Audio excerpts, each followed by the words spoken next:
Hello student, आज का हमारा टॉपिक है जीन इंस्ट्रक्शन। लास्ट वीडियो में हमने पढ़ा था लॉ ऑफ इनहेरिटेंस और आज हम पढ़ेंगे जीन इंस्ट्रक्शन के बारे में। तो जीन इंस्ट्रक्शन होता क्या है?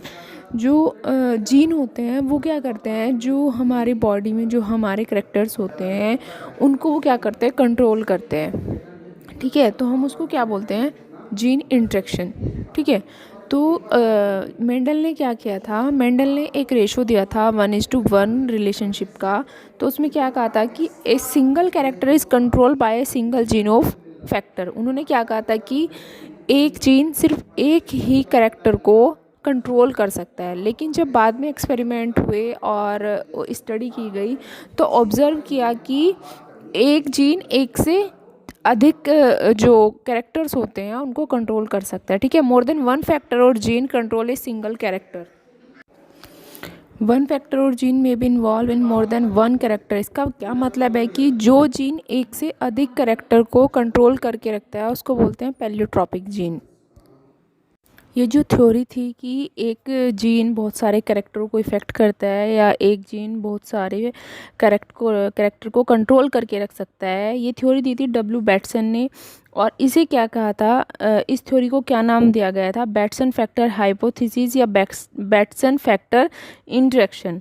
ठीक है, ये जो थ्योरी थी, ये जो इंटरेक्शन था, इसने क्या किया था? मॉडिफाई किया था F2 रेशो को, that is 3:1 in monohybrid cross and 9:3:3:1 in dihybrid cross को। ठीक है, इन्होंने क्या किया? इसे मॉडिफाई किया था। फर्स्ट है हमारा इन मोनो हाइब्रिड क्रॉस, क्योंकि इस जो जीन इंट्रैक्शन का जो जिसके जीन इंट्रैक्शन में जो मॉडिफिकेशन हुआ है इसके द्वारा, जीन इंट्रैक्शन के द्वारा, वो किस में होता है? मोनो हाइब्रिड क्रॉस और डाई हाइब्रिड क्रॉस में। तो हमारा फर्स्ट है mono hybrid cross. Mono hybrid cross में हमारा फर्स्ट पॉइंट है ब्लाइंडिंग इनहेरिटेंस और इनकम्प्लीट डोमिनेंस। इनकम्प्लीट डोमिनेंस क्या होता है? इसमें क्या होगा, हम इसमें एक एलोलोमॉर्फिक पेयर लेंगे। एलोलोमॉर्फिक पेयर का मतलब है कि उनके जो कैरेक्टर हैं वो डिफरेंट डिफरेंट होंगे।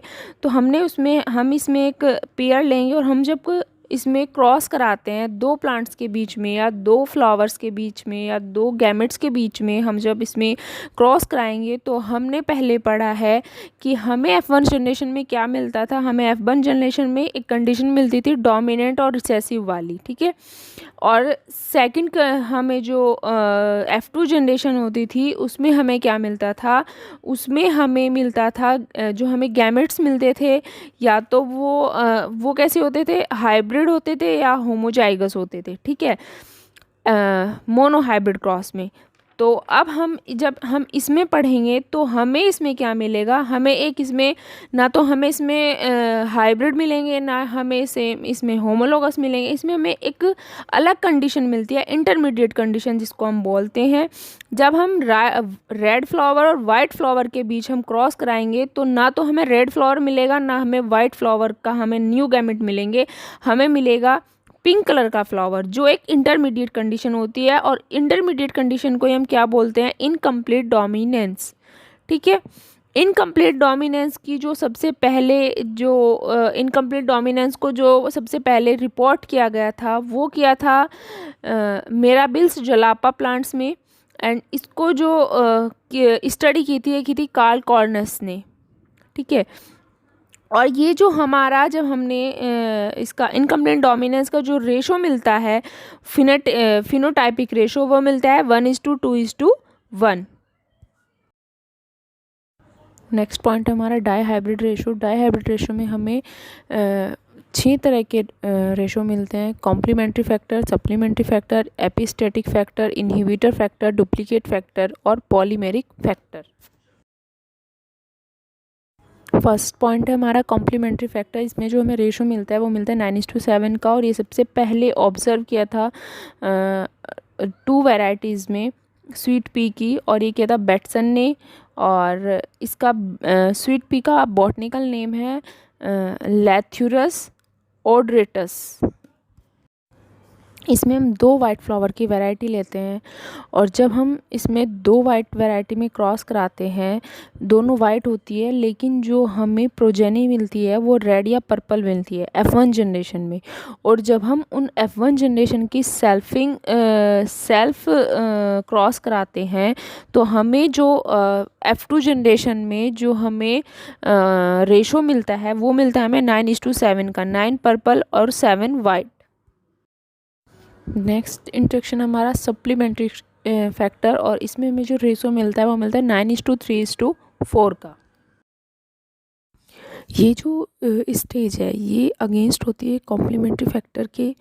और इसमें जब हम दो जीन के या 2 फैक्टर के बीच जब हम क्रॉस कराते हैं तो जो ब्लैक एक हम लेते हैं इसमें ब्लैक पर्पल वैरायटी और दूसरी लेते हैं ब्राउन वैरायटी। तो जो ब्लैकिश वैरायटी होती है वो क्या होती है, वो ब्राउन पे डोमिनेंट हो जाती है और उससे जो हमें F1 जनरेशन मिलती है वो मिलती है रेडिश में। और जब हम उसको सेल्फ स्टडी कराते हैं तो हमें F2 जनरेशन में जो रेशो मिलता है वो मिलता है 9:3:4 का। अब नेक्स्ट पॉइंट है हमारा एपिस्टेटिक फैक्टर। एपिस्टेटिक इंट्रैक्शन में क्या होता है कि इसमें जो एक जीन होता है, हमें पता ही हम 2 जीन में क्रॉस करा के चल रहे हैं, तो इसमें क्या होता है कि जब एक जीन होता है वो मास्क कर देता है दूसरी जीन के ऊपर। मतलब क्या है कि वो उसको एक्सप्रेस होने से रोकता है, फुल्ली एक्सप्रेस होने से रोकता है। और क्या होता है, ये भी एक काउंटर पार्ट है ऑफ डोमिनेंस का, ठीक है। और इसमें जो हमें रेशो मिलता है F2 जनरेशन का वो मिलता है 12:3:1 का। जब हम इसमें एक रेड वैरायटी और एक वाइट वैरायटी के बीच में क्रॉस कराते हैं तो जो हमारा F1 जनरेशन होता है वो प्योर रेड मिलता है। तो जो रेड कलर होता है वो वाइट पे डोमिनेंट है और वाइट को बिल्कुल भी एक्सप्रेस होने को, मतलब कि वाइट को बिल्कुल भी एक्सप्रेस होने नहीं देता है। नेक्स्ट है हमारा इंट्रैक्शन ऑफ इनहिबिटर फैक्टर। इसका जो रेशो मिलता है वो मिलता है 13:3। In the case there is also involve of 2 pair of factor and out of them 1 dominant inhibitor the effect of other dominant. और ये जो इनहिबिटरी जो फैक्टर इंट्रैक्शन होता है ये जो देखने को मिलता है राइस प्लांट के पिगमेंटेशन में। अब हमारा नेक्स्ट है इंट्रैक्शन ऑफ डुप्लीकेट फैक्टर और इसका जो हमें रेशो मिलता है 5:1 का। और इसमें जो इसकी जो हम स्टडी की गई थी डुप्लीकेट फैक्टर की, जो देखा गया था वो देखा गया था कैप्सुला बुर्सा पोस्टेरियस प्लांट में। और इसकी जो स्टडी की थी वो की थी J.H. शुल ने। और इसमें क्या था कि when 2 pair of factor are involved and both of them are able to produce the same effect, single as well as in combination, this is called duplicate factor. अब नेक्स्ट है हमारा polymeric factor, interaction of polymeric factor. इसमें जो हमें ratio मिलता है वो मिलता है 9:6:1 का। Number of gene of factor effect और control the same character, their mode of action is purely quantitative, that is addition or subtraction from the total effect.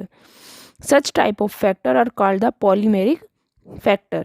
इसका जो रेशो मिलता है F2 जनरेशन में वो मिलता है 9:6:1 का। इसमें जब हम क्रॉस कराते हैं डीप रेड का और वाइट का तो इसमें हमें मिलता है डीप रेड। F1 जनरेशन में जो गैमेट मिलता है वो डीप रेड मिलता है। और जब उनका सेल्फिंग हम क्रॉस कराते हैं F2 जनरेशन में तो हमें क्या मिलता है, जो हमें रेशो मिलता है वो मिलता है हमें 9:6:1 का।